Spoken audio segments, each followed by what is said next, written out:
Hello lovely people, my name is Nitesh Singh and I welcome you all to my channel. I have spent 4 years in my PhD and today in this video I am going to talk about tools or softwares that I have been using since first year of my PhD. I know doing a PhD itself is so exhausting and almost abolishing task, especially if you are a prospective or a new PhD student and have just started your research, you might be all confused where to begin with. I hope the softwares I am going to share in this video will make the process easier for you. When I talk about these softwares, I won't say these are the best ones out there, but these are the ones that I use and these have really helped me a lot in the past 3 years. Well, that's being said, let's start this video. The first one in my list is a text editor.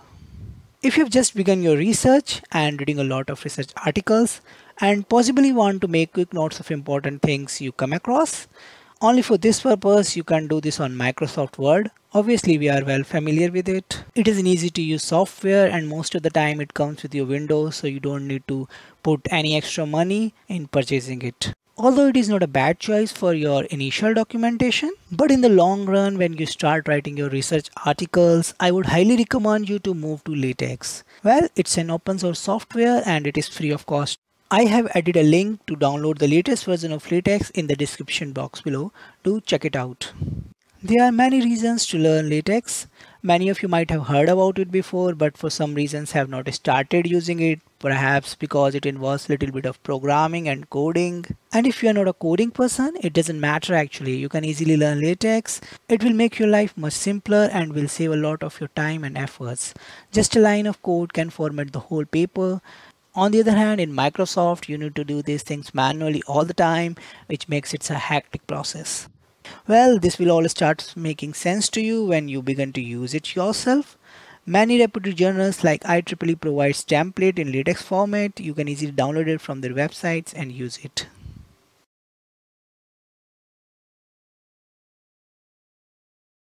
The second one in my list is a software for statistical analysis.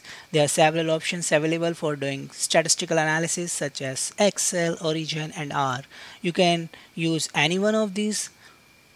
They all have more than sufficient options available for critical analysis of your data. For instance, we all often have to evaluate p-values using either t-test or analysis of variance. For those who are already into research, they already know how important these things are and often being asked by reviewers to add into your article. I personally use Excel and R for my research analysis. I would highly recommend you to learn Excel or Origin Lab. You can also go with R, which is again a programming language, but it is no rocket science, it can easily be learned.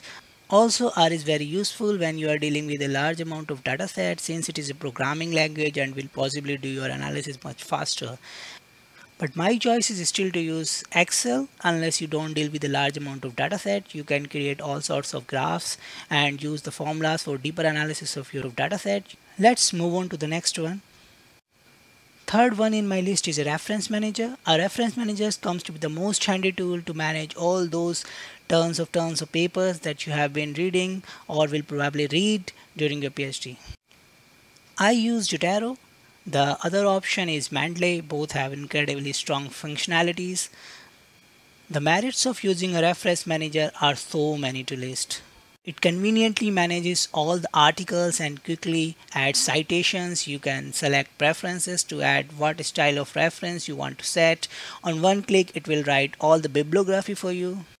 The another most fascinating option it provides is that you can search for any paper by just typing the keywords. Suppose I want to look for a paper that contains a keyword, let's say CSP. So in the search option, you can just write CSP. And if you have ever read such a paper that contains information related to CSP, it will show up all the papers related to it, even if CSP is not in the title, but it's there somewhere in the abstract, as in this case. Let's move on to the fourth software. The fourth one in my list is an image editor. At some or other point of time, you also have to show some sort of creativity by displaying your work in a much systematical order. And you would definitely be required to put all your ideas together and present it using some sort of graphs or flowcharts. You can use three softwares for this purpose. First one is IrfanView. Well, it's a free software. You can use it to resize or improve the DPI of your image. The next one is Inkspace. Again, it's a free vector graphic image editor. What I mean by vector graphics is that you can zoom in an image, it won't get pixelated. The other one is Microsoft's PowerPoint, which is also the fifth software in my list. Obviously, we all know how powerful tool it is for presenting your work. There is no need to mention any advantages of PowerPoint. You probably know all of them already.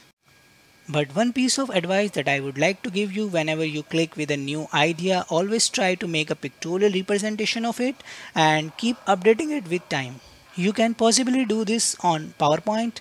By this way, when you start writing your paper or thesis, you will already have a flowchart of the work that you have done. And trust me, it will greatly help you in writing. Also, you can use that flowchart as an image in your thesis by just exporting it from the PowerPoint. If you don't know how to export a high quality image from PowerPoint, I have already made a video on that. You can find its link from the description box below.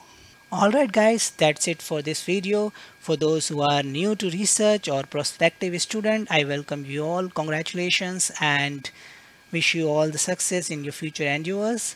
As we reach towards the end of this video, I would like to thank you all for watching this video till here.